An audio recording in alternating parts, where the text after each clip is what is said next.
মন্ত্রী সুধাংশু দাসের হাত ধরে তেলিয়ামুড়াতে নতুনভাবে গড়ে ওঠা অত্যাধুনিক মানের প্রাণী চিকিৎসালয়ের উদ্বোধন হয় মঙ্গলবার। উদ্বোধনের পর বক্তব্য রাখতে গিয়ে মন্ত্রী আশা প্রকাশ করেন, এই প্রাণী চিকিৎসালয়ের মধ্য দিয়ে গোটা তেলিয়ামুড়া এবং এর আশেপাশের এলাকার প্রাণী পালকদের সুবিধা হবে।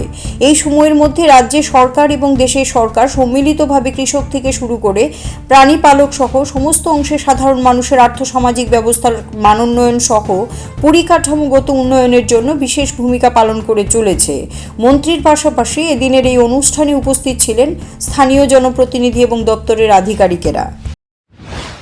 মাধ্যমে গ্রামীণ অর্থনীতিকে মজবুত করার লক্ষ্যে আমরা ইনকাম জেনারেশন অ্যাক্টিভিটি আমরা চালু করেছি। যেমন ধরুন, এখানে যারা উপস্থিত হয়েছে, আমার মনে হয় এখানে আমি যদি বলি যে ভেজিটেরিয়ান কতজন আছে হাত তুলুন, দেখা যাবে হয়তো 1-2 জন হাত তুলবে, বাকি সব কিন্তু ননভেজ, ঠিক না? সবাই আপনারা মাছ মাংস খান, ডিম দুধ খান।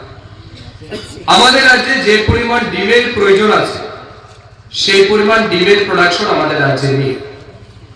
যে পরিমাণ দুধের আমাদের প্রত্যেকদিন প্রয়োজন সেই পরিমাণ দুধ আমাদের রাজ্যে প্রোডাকশন নেই।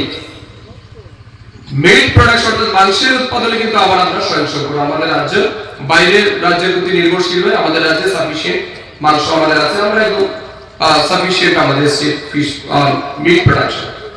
কিন্তু এগ এন্ড মিল্ক এটাতে আমাদের ইনসাফিসিয়েন্ট প্রোডাকশন। তো এটার প্রোডাকশন বৃদ্ধি করার জন্য আমরা কি করছি?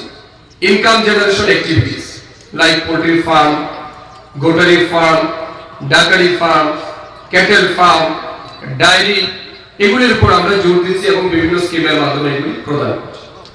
2023-24 অর্থ বছরে আমরা আমাদের এই ডিপার্টমেন্টের মাধ্যমে মুখ্যমন্ত্রী প্রাণী সম্পদ বিকাশ যোজনা, এটা আমরা নতুন একটা স্কিম লঞ্চ করেছি গত অর্থ বছর থেকে।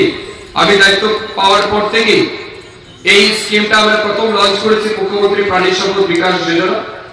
এবং এই স্কিমের আন্ডারে প্রায় 12 কোটি টাকার মতো আমরা বিভিন্ন স্কিমকে ক্লাব করে যারা প্রাণী পালক আছেন তাদের জন্য আমরা বরাদ্দ রেখেছিলাম এই বছর।